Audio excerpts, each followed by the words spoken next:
अस्सलाम वालेकुम। आप देख रहे हैं पाक सिंध 24 न्यूज़। मैं हूं आपकी होस्ट हिमाला खान। कराची से रिपोर्ट कर रहे हैं क्राइम रिपोर्टर इरफान शेख।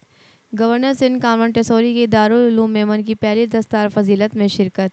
दीन एक ऐसी चीज़ है जो हर शोबा ज़िंदगी में हम मुसलमानों की रहनुमाई करता है।